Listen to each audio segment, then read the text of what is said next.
Alors du coup, moi, je vais alors vous parler, évidemment plutôt de ce qu'on fait en gastro-entérologie, mais je vais revenir un peu, sur, le déroulé un peu de du disons le parcours de soins du patient chez qui on va démarrer une biothérapie. Donc je ne vais pas forcément, faire le distinguo entre chaque biothérapie qu'on utilise en gastro, puisque finalement le parcours de soins va être, globalement à peu près le même, pour toutes. Donc, comment on fait en pratique? Alors, la première étape, évidemment, hein, c'est du côté du médecin de poser l'indication du traitement. Donc là, j'ai mis par anti-TNF, mais ça peut être aussi par d'autres molécules. Donc, en gastro, hein, on a trois classes de biothérapie.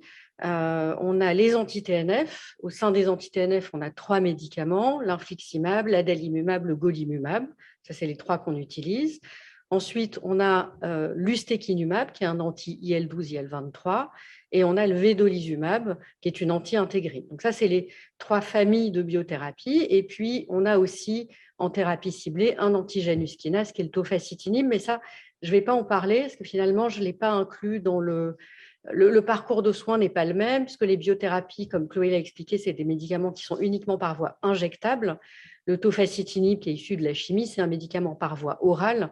Donc finalement, c'est le processus habituel de la prescription d'un médicament par voie orale. Ça ne suit pas exactement le même circuit.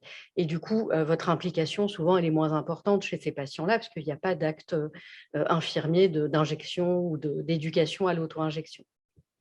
Donc, on commence par poser l'indication de la biothérapie. Donc là, en l'occurrence, dans la maladie de Crohn et la rectocolite hémorragique, hein, c'est chez des patients avec une poussée modérée ou sévère qui n'ont pas répondu à un traitement conventionnel de type corticoïde ou immunosuppresseur. Ce qu'il faut savoir, c'est que avec le temps, ça évolue. Au début des années 2000, quand on avait le premier anti-TNF qui était le Remicade à l'époque, on l'utilisait quasi uniquement chez des malades très réfractaires, chez qui on avait déjà essayé pas mal de choses.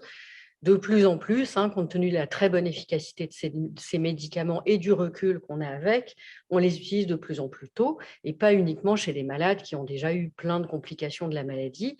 Donc ça aussi, hein, c'est quelque chose qui évolue, pas uniquement la formulation et la composition du biomédicament, mais aussi la façon dont on l'utilise, le moment où on l'utilise, les patients à qui on le propose.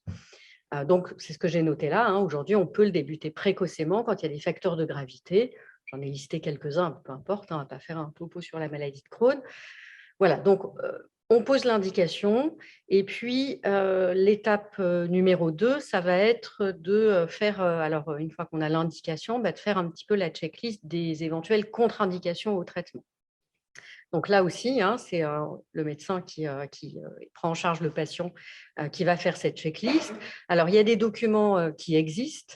Là, je vous en ai mis un exemple, peu importe, on ne va pas rentrer dans le détail, mais voilà, c'est des petites listes avec des cases à cocher où on liste voilà, toutes les choses qu'il faut vérifier, toutes les éventuelles contre-indications au traitement. Donc, est-ce qu'il y a une infection? Est-ce qu'il y a une tuberculose? Est-ce qu'il y a un VIH, une hépatite, un cancer? Puisque tout ça, c'est des contre-indications, alors soit absolues, soit temporaires, hein, en fonction, à la mise en route de la biothérapie. Alors, on utilisait beaucoup ces checklists au début, parce que c'était des médicaments qui étaient nouveaux. On n'avait pas forcément en tête toutes les contre-indications. Aujourd'hui, hein, ça fait 20 ans qu'on les utilise maintenant, hein, les biothérapies. Donc, on utilise moins ce type de documents. Mais il n'empêche que cette liste-là, c'est la liste qu'on a en tête et c'est la liste qui va constituer finalement le bilan pré-thérapeutique qu'on va prescrire aux patients avant de démarrer la biothérapie. Donc ça, c'est des choses que vous pouvez retrouver facilement hein, sur le site. Je vous ai mis, hein, c'est le site du JETED ou de la SNFGE, c'est les sociétés de gastro. Alors, quand on voit le patient en consultation et qu'on a donc posé l'indication, bon, évidemment, on fait un examen clinique. L'examen clinique, il permet déjà de s'assurer qu'il n'y a pas certaines contre-indications, comme un abcès anal, une infection pulmonaire, bref. Donc ça, c'est de l'examen clinique de base. Et puis, on remet au patient les ordonnances pour faire le bilan pré-thérapeutique. Donc, on a des ordonnances toutes faites, hein, c'est un bilan qui est maintenant bien rodé, dont on a l'habitude. Donc, un bilan standard, une NUM, un bilan hépatique, une CRP. On fait systématiquement les sérologies de l'hépatite B, de l'hépatite C et du VIH. On fait une radiographie de thorax et on fait un test de la tuberculose qui peut être soit un quantiferon, soit un TB-spot. Aujourd'hui, à l'hôpital, au CHU, c'est le TB-spot. Jusqu'à il n'y a pas très longtemps, c'était des quantiférons. C'est équivalent, hein, donc voilà, ça, c'est les tests vraiment systématiques et obligatoires à vérifier avant la mise en route d'une biothérapie. Alors, c'est surtout vrai avec les anti-TNF, mais même avec les autres biothérapies, comme l'ustekinumab, le vedolizumab, on utilise ce même bilan préthérapeutique qu'on a l'habitude d'utiliser avec les anti-TNF et qui fait un bon screening pour s'assurer qu'il n'y a pas voilà, une co-infection ou une pathologie qui contre-indiquerait la mise en route de la biothérapie. Au cours de la même consultation, vous imaginez que c'est une consulte qui peut être un peu longue, hein, bien sûr, on discute et on propose au patient. On lui explique l'importance et le pourquoi du choix de ce médicament-là. Donc, on lui explique un peu ce qu'est une biothérapie. Un point important, ce que je vous disais à l'instant, c'est qu'aujourd'hui, on peut leur dire qu'on a maintenant du recul avec ces médicaments, ce qui n'était pas le cas évidemment au tout début. C'est pour ça qu'on les proposait finalement qu'à des malades très réfractaires qui n'avaient pas tellement d'autres options thérapeutiques. Comme aujourd'hui, on le propose à des malades beaucoup plus précoces dans la maladie, du coup, il faut leur expliquer que ce n'est pas des médicaments expérimentaux et qui ne vont pas servir de cobayes comme ils ont parfois l'impression. On a 20 ans de recul avec les premières biothérapies, donc c'est des choses qu'on sait utiliser. On leur explique en général que c'est des médicaments qui ne sont pas que utilisés dans leur maladie à eux, mais qu'il y a des tas de patients pour plein d'autres pathologies qui ont le même type de médicaments. Évidemment, des interrogations des malades sur les effets indésirables, les effets secondaires qu'ils peuvent ressentir avec l'utilisation de ce médicament. Et puis, on les informe aussi sur quand même les effets indésirables, bien sûr, et donc en particulier les risques de complications infectieuses, avec un risque d'infection qui est augmenté. Alors, c'est surtout vrai avec les anti-TNF, hein, avec les autres biothérapies comme l'ustekinumab et le vedolizumab, c'est beaucoup moins vrai, mais on fait aussi de l'information sur les complications et essentiellement les complications infectieuses. Donc, vous voyez que ça fait déjà beaucoup de choses, puisque bien sûr, il faut évaluer le patient pour poser l'indication, faire la prescription du bilan préthérapeutique et puis évoquer tous ces points-là. Alors, il y a des patients avec lesquels ça va vite, d'autres avec lesquels c'est beaucoup plus long. Donc, en général, c'est des consultations qui prennent du temps. Et c'est important, c'est un temps qui est important, en fait. Donc, cette information, évidemment, est très variable, ce que je vous disais là, selon le profil du patient, bien sûr, selon le moment dont on lui propose le traitement dans l'évolution de la maladie. Il est clair qu'un patient qui est déjà en échec de 1, 2, 3 lignes de traitement ou qui aura déjà été opéré 1 ou 2 fois, il va être très prêt à avoir un médicament dont on lui annonce une bonne efficacité, sans forcément se poser autant de questions qu'un malade à qui on va le proposer de façon très précoce et qui va peut-être trouver qu'on y va un peu fort et est-ce qu'on n'a pas quelque chose de plus léger à lui proposer. Ça va dépendre aussi de la tolérance des traitements précédents qu'il a reçus. On a des patients qui nous disent « Ah ben oui, mais moi, je suis allergique à tout, je ne tolère aucun médicament ». Donc là aussi, il faut bien expliquer que c'est justement très différent d'un médicament classique, bien insister justement sur le profil de sécurité et de tolérance du médicament.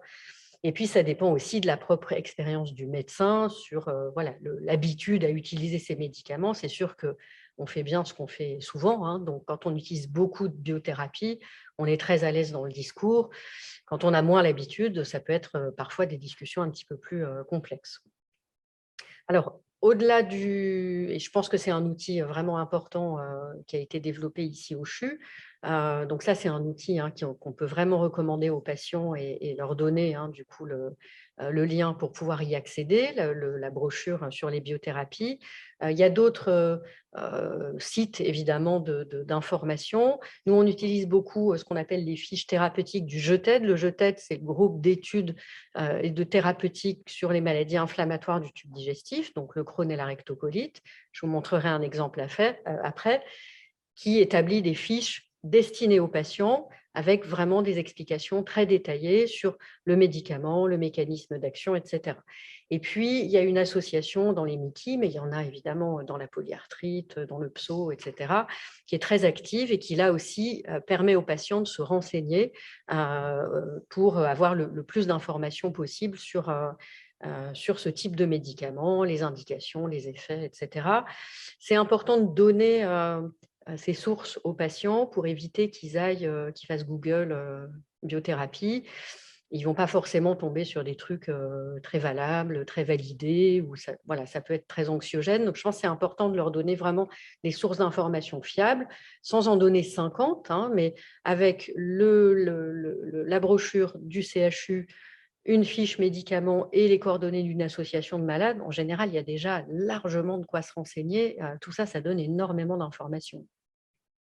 Donc, pour vous donner un exemple, voilà le type de fiche qu'on remet au patient à la fin de la consultation, une fois qu'on a fait le choix, hein, du médicament. On lui dit, ben voilà, on fait le bilan préthérapeutique, je vous laisse réfléchir évidemment à la discussion qu'on vient d'avoir, et je vous remets cette fiche, qui est donc une fiche qui va expliquer de façon assez détaillée, mais à destination des patients. Mais après, c'est très intéressant à lire aussi pour vous, pour nous, hein, c'est très bien fait. Et donc, ça permet aux patients d'avoir un petit temps de réflexion, voilà, poursuivre, de vraiment prendre la décision de démarrer le traitement en ayant toutes les informations entre les mains. Donc, là, c'est pour l'adalimumab, l'infliximab, ça existe pour toutes les biothérapies qu'on utilise. Donc ça, c'était l'étape 1. Donc, vous voyez que c'est une étape 1 qui est déjà assez costaud quand même, hein. L'étape 2, une fois que tout le monde est d'accord pour démarrer la biothérapie, c'est de programmer la première injection. Alors, si on se place dans la situation de la biothérapie par voie intraveineuse, donc nous, en gastro, par voie intraveineuse, on a l'infliximab, on a le vedolizumab et on a l'ustekinumab qui nécessite une perfusion par voie intraveineuse et qui ensuite passe par voie sous-cutanée. Ce qui est le cas d'ailleurs aussi pour l'infliximab et le védo, qui existent soit que par voie IV, soit là aussi sous forme de combinaison intraveineux en induction, puis sous-cutané en entretien. Donc, au cours de cet hôpital de jour, le patient voit le médecin, voit une infirmière, évidemment. On vérifie les résultats du bilan biologique, du bilan préthérapeutique, de la radio de thorax. On s'assure qu'il n'y a pas de contre-indication. Et nous, on a, c'est le petit encadré à droite, on a en hôpital de jour une fiche qui est remise par l'infirmière au patient. Alors, pas seulement au moment de la première perf, hein, mais à chaque perfusion. L'infirmière remet ce petit questionnaire au patient qui doit cocher des cases. Avez-vous présenté ces symptômes au cours des 3 derniers jours? Fièvre, toux, crachat, mal de gorge, brûlure urinaire, abcès au niveau de la peau ou de l'anus, ça c'est de la gastro, hein, boutons ou plaques anormales sur la peau, mycose, autres signes d'infection ou autres problèmes médicaux. Si le patient répond non à toutes ces questions, dans ce cas-là, feu vert pour la perfusion ou pour l'injection. Si par contre il répond oui à une des questions, évidemment à ce moment-là, le médecin est sollicité pour savoir s'il faut faire des examens complémentaires et si on peut ou pas faire la perfusion. Donc, une fois que ça s'est fait, le patient a sa perfusion. Je ne rentre pas dans le détail du déroulé de la perfusion. Et donc, nous, en hôpital de jour de gastro, le médecin intervient soit avant, soit après la perf. Donc, pour la première, deuxième perfusion, vraiment à l'induction, le médecin voit le patient avant. Mais chez des patients qui font des perfusions en entretien et depuis longtemps, le médecin ne voit pas forcément le malade avant la perf. L'infirmière vérifie le bilan sanguin, elle remet au patient ce questionnaire. Si le bilan sanguin est normal, que le questionnaire est négatif, que le patient ne signale rien de particulier, la perfusion est faite et le patient voit le médecin après la perfusion pour refaire un point, s'assurer qu'il n'a pas besoin qu'on lui refasse des ordonnances ou poser des questions, etc. Mais du coup, ça permet de gagner du temps et de sécuriser tout le monde, du côté infirmier, du côté patient, et puis du côté médecin aussi, évidemment, ça nous fait gagner beaucoup de temps. Donc ça, c'est pour les biothérapies par voie intraveineuse. Alors, les biothérapies par voie sous-cutanée, hein, jusque-là, par voie sous-cutanée, on n'avait que l'adalimumab et le golimumab. Mais maintenant, on l'a dit tout à l'heure, l'infliximab existe par voie sous-cutanée, le vedolizumab existe par voie sous-cutanée et on a également l'ustekinumab, le Stelara, qui se fait par voie sous-cutanée. Alors, ça peut être soit après avoir eu des perfusions par voie intraveineuse, soit pour l'adalimumab et le golimumab, c'est d'emblée par voie sous-cutanée, il n'y a même pas de voie intraveineuse. Donc, le déroulé globalement est un peu le même, sauf que là, c'est de la sous-cute. On vérifie le résultat du bilan sanguin. On discute avec le patient. Ça, si c'est pour la première injection, c'est l'occasion, bien sûr, de refaire un point avec lui et d'être sûr que tout est clair pour lui. Et mais je pense que vous en reparlerez plus en détail cet après-midi, pour l'induction de biothérapie sous-cutanée, on fait ça dans le cadre d'un hôpital de jour où le patient voit un médecin, voit l'infirmière et voit une pharmacienne qui permet d'avoir un entretien pharmaceutique et de bien faire le point avec lui, non seulement sur ce traitement-là qui va démarrer, mais aussi sur ses autres médicaments, sur les vaccinations, sur la surveillance, les coordonnées de la pharmacie. Enfin, bref, je pense que tu en reparleras cet après-midi, Valérie. Mais, donc là, c'est pareil, c'est une vraie séance qui ne consiste pas uniquement à faire l'injection de la biothérapie sous-cute, mais vraiment à accompagner le patient pour qu'ensuite il soit parfaitement à l'aise pour le faire à domicile, puisque évidemment, les injections suivantes seront faites par le patient à domicile. Donc, il faut qu'il parte clé en main avec toutes les infos pour qu'il n'y ait pas de difficulté ensuite quand il va les faire chez lui. Donc, évidemment, on fait l'injection et on lui apprend à faire son injection lui-même. Alors, quel suivi sous biothérapie? Là aussi, ce n'est pas très différent en fonction de la biothérapie. C'est pour ça que je n'ai pas distingué les différents types. En général, le médecin revoit le patient entre 2 et 3 mois après le début du traitement. Donc, ça peut paraître un peu long, mais c'est le délai en fait d'efficacité du médicament. C'est en dehors peut-être de l'infliximab qui agit rapidement. Les autres médicaments mettent en général entre 4 et 12 semaines pour faire effet. Donc, on voit en général les patients au bout de 2-3 mois, pas avant, sauf évidemment s'il y a un souci, on le revoit plus vite. Et puis ensuite, en fonction de l'état clinique du patient et de comment les choses se passent, on les voit tous les 3 mois et puis on espace petit à petit. Et il y a des patients qu'on voit tous les 6 mois, voire des malades qui sont traités depuis des années et des années, qui vont bien, qui sont stables et qu'on connaît bien. Il y a des patients qu'on voit qu'une fois par an en consultation. Le bilan biologique, normalement, se fait tous les 2 à 3 mois. Donc, évidemment, quand le traitement est administré par voie intraveineuse, il y a une prise de sang qui est faite avant chaque perf et qui est donc vérifiée le jour de la perfusion. Mais le rythme n'est pas différent quand les patients ont l'injection par voie sous-cutanée. Ils n'ont évidemment pas une prise de sang avant chaque injection sous-cute. Et donc, on fait un bilan sanguin tous les 2 à 3 mois. Et là aussi, chez des malades qui sont traités depuis longtemps, on peut même parfois espacer, parce que finalement, il y a peu d'événements biologiques sur la prise de sang avec les biothérapies. Ce bilan, il sert surtout à surveiller la maladie, mais avec le temps, il ne sert finalement pas tellement à surveiller d'éventuels effets indésirables de la biothérapie, qui, contrairement à justement des molécules, des médicaments chimiques comme les immunosuppresseurs ou les antigènes kinases, les biothérapies ont très peu d'effets indésirables sur le plan biologique. Donc, on surveille surtout la maladie en fait avec le bilan sanguin et pas forcément beaucoup la biothérapie. Alors, que faire si? Donc ça, c'était un peu aussi l'idée du livret, c'était d'aider un peu les patients quand ils rencontrent une situation et qui sont sous biothérapie, voilà, d'être capable un petit peu de réagir. Et puis, c'est intéressant pour nous aussi d'avoir un peu ces consignes. Alors, que faire quand il y a une infection bronchopulmonaire chez un malade sous biothérapie?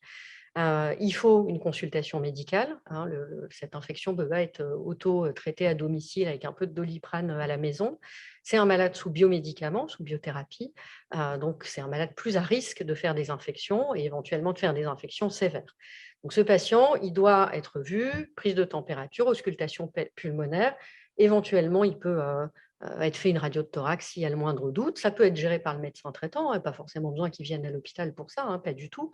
Mais la consigne donnée au patient, c'est qu'en cas de signe d'infection respiratoire, il doit consulter son médecin traitant. Voilà. Alors, si l'auscultation est normale, qu'il n'y a pas de fièvre, pas d'anomalie particulière, on décale l'injection de quelques jours, que ce soit une intraveineuse ou une sous-cute. On la décale de quelques jours et puis, dès que les symptômes sont rentrés dans l'ordre, c'était une petite bronchite, un truc, on peut faire l'injection quelques jours plus tard.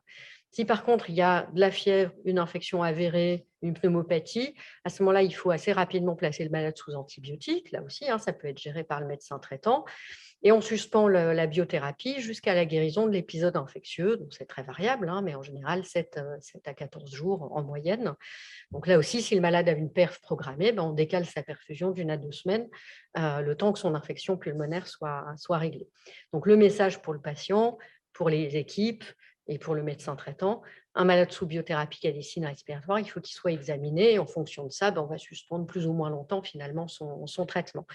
En cas de fièvre inexpliquée, on est plus embêté. Un malade qui a de la fièvre sans cause, on suspend la biothérapie, parce qu'il se passe quelque chose, et on fait un bilan complet, un bilan urinaire, un bilan sanguin, une radio de thorax, etc. Et si on n'a pas d'explication à cette fièvre, on ne reprend pas la biothérapie sans qu'il y ait eu un avis médical Et on peut aller jusqu'à prendre l'avis auprès d'un médecin infectiologue si on n'a pas d'explication. Une fièvre inexpliquée chez un malade immunodéprimé, donc sous biothérapie, c'est une fièvre qu'il faut prendre en considération. Alors parfois, la fièvre, elle peut être en lien avec sa pathologie, hein. Quand on a une poussée de maladie de Crohn ou de rectocolite, on peut avoir de la fièvre. Quand on a un abcès anal, on peut avoir de la fièvre.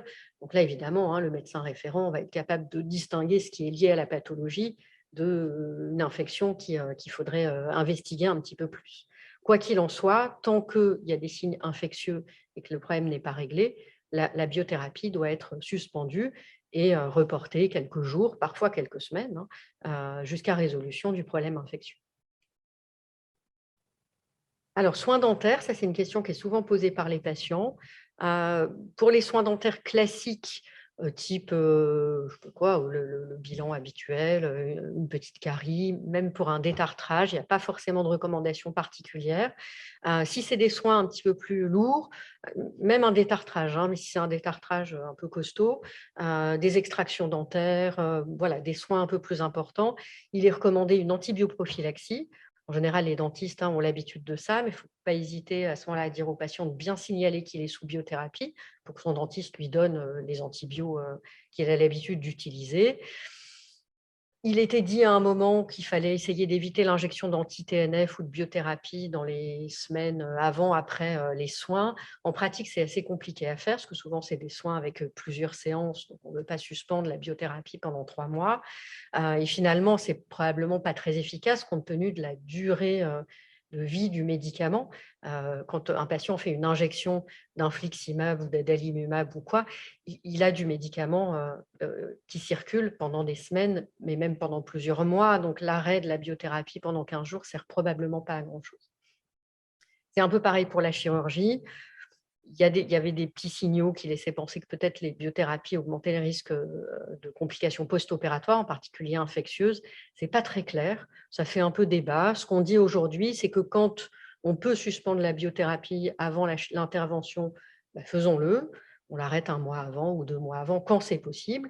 Si par contre l'arrêt de la biothérapie entraîne un risque de réactivation de la maladie qui va voilà, rendre les choses très inconfortables pour le patient et puis pour tout le monde, à ce moment-là, on maintient la biothérapie, y compris jusqu'à l'intervention, si on ne veut pas faire autrement. Donc, ça va dépendre un petit peu du caractère d'urgence et de la possibilité ou pas d'arrêter le traitement, mais ce n'est pas systématique. Alors, Citoly, ce que je vous disais tout à l'heure, hein, il y a peu d'effets indésirables sur le plan biologique, en fait, hein, des biothérapies. Il y a quand même quelques cas, enfin quelques, c'est bien décrit quand même, hein, d'hépatite, de mécanismes un peu auto-immuns provoqués par les anti-TNF. Alors, c'est très rare, hein, donc avant de poser ce diagnostic chez un malade sous infliximab qui a eu des anomalies du bilan hépatique, il faut d'abord absolument éliminer toutes les autres causes possibles, hein. Le diagnostic d'hépatite auto-immune provoquée par la biothérapie reste quand même un diagnostic quasiment d'élimination. Donc, on fait le bilan. Si le bilan finalement confirme que l'hépatite est liée au médicament, évidemment, c'est une contre-indication à la poursuite du traitement. Mais sinon, évidemment, le traitement peut tout à fait être poursuivi, en particulier quand c'est des anomalies légères, hein, du bilan hépatique. On peut prendre le temps de faire les examens et poursuivre quand même le traitement. Donc, pas d'arrêt systématique du traitement dès qu'il y a une petite élévation des transaminases, pas du tout. Herpès ou zona, ça c'est comme avec n'importe quel traitement immunosuppresseur. On traite par antiherpétique par voie systémique, hein. Les crèmes, ça ne sert pas à grand-chose. Il faut donner des antiherpétiques par voie orale. Chez les patients qui font des récurrences, qui font plus de 3 épisodes par an d'herpès en particulier, à ce moment-là, c'est des patients à qui on propose un traitement d'entretien au long cours, hein. On leur demande de prendre des antiherpétiques par voie orale en systématique pour éviter les récurrences. À la phase d'éruption, ça c'est vrai pour le zona, on suspend l'anti-TNF, pas sûr que ça change grand-chose finalement à l'évolution du zona, mais c'est ce qu'on a l'habitude de faire. En général, c'est une suspension assez brève, hein. La phase d'éruption dure 1 ou 2 semaines en général. Donc, comme pour les autres problèmes infectieux, on décale l'injection le temps que la phase d'éruption soit terminée. Par contre, le zona, après, ça fait des croûtes et puis ça peut rester longtemps. Quand on est à la phase de croûte, là, par contre, il n'y a pas de problème, on peut faire l'injection. On évite de faire l'injection quand on est vraiment à la phase d'éruption avec les vésicules, etc. Alors, la réaction, du coup, ça, je vais passer parce que vous avez eu tout un topo là-dessus. Alors la grossesse, donc ça, la grossesse, ça a longtemps fait débat. D'ailleurs, on n'est toujours pas d'accord, mais avec les rhumatotes, on ne fait pas forcément tous pareil. Désir de grossesse, alors évidemment au début, comme c'est des médicaments nouveaux, c'était une contre-indication absolue, hein. Le traitement ne pouvait pas du tout être poursuivi, devait être interrompu quelques mois avant la conception, etc. Bon, alors comme je vous disais tout à l'heure, maintenant on a 20 ans de recul, en tout cas avec les anti-TNF, hein, donc on a beaucoup, beaucoup, beaucoup de données, hein, sur des grossesses et des naissances chez des enfants dont la maman a été traitée au cours de la grossesse. Et aujourd'hui, donc il y a un très gros registre nord-américain, hein, qui suit, hein, ça depuis ouais, presque 20 ans maintenant. On a des enfants dans ce registre qui sont suivis depuis presque 15 ans, hein, donc on les a vus grandir et on sait un petit peu ce que ça donne. Les données sont très rassurantes, hein, sur l'exposition aux anti-TNF au cours de la grossesse. Et en gastro, en tout cas, les recommandations aujourd'hui sont vraiment en train d'évoluer, puisque dans les recos américaines actuelles et européennes à venir, il va plutôt être recommandé de maintenir le traitement au cours de la grossesse, sauf situation particulière où vraiment, par exemple, la mère veut absolument arrêter. Mais finalement, ce qui va devenir l'exception, ça va plutôt être l'arrêt du traitement que la poursuite du traitement, ce qui était totalement l'inverse, hein, il y a quelques années, où l'exception, c'était de maintenir le traitement. Aujourd'hui, plus du tout. Donc, on est devenu très à l'aise avec ça.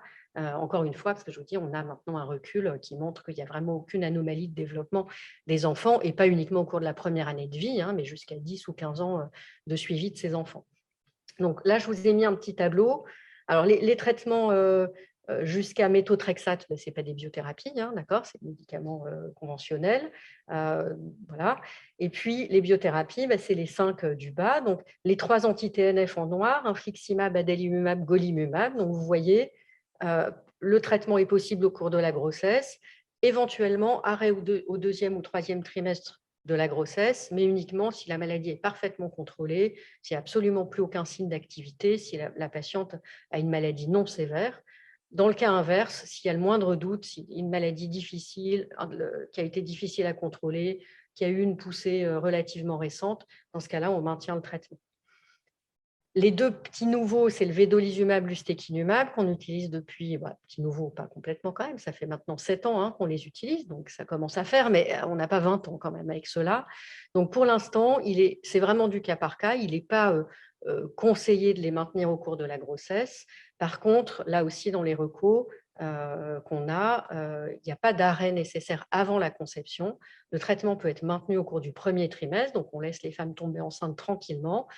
Et puis, on discute à ce moment-là l'arrêt au début du deuxième trimestre. Parfois, on le maintient quand vraiment c'est une maladie très sévère, très difficile à contrôler. Et puis, parfois, on l'arrête quand on peut l'arrêter. Donc, pour ces deux-là, on fait un peu comme on faisait avec les anti-TNF il y a encore quelques années, parce qu'on n'a pas le même recul. Mais vous voyez que globalement, hein, on est quand même assez de plus en plus à l'aise et détendu sur l'utilisation de ces médicaments au cours de la grossesse.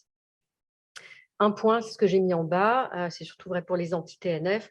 On évite l'administration de vaccins vivants chez les enfants jusqu'à 12 mois, parce qu'on peut trouver, hein, de la biothérapie chez les enfants jusqu'à l'âge de 12 mois. Sachant que les vaccins vivants, hein, il n'y en a pas beaucoup. C'est le BCG, mais qui aujourd'hui n'est plus recommandé.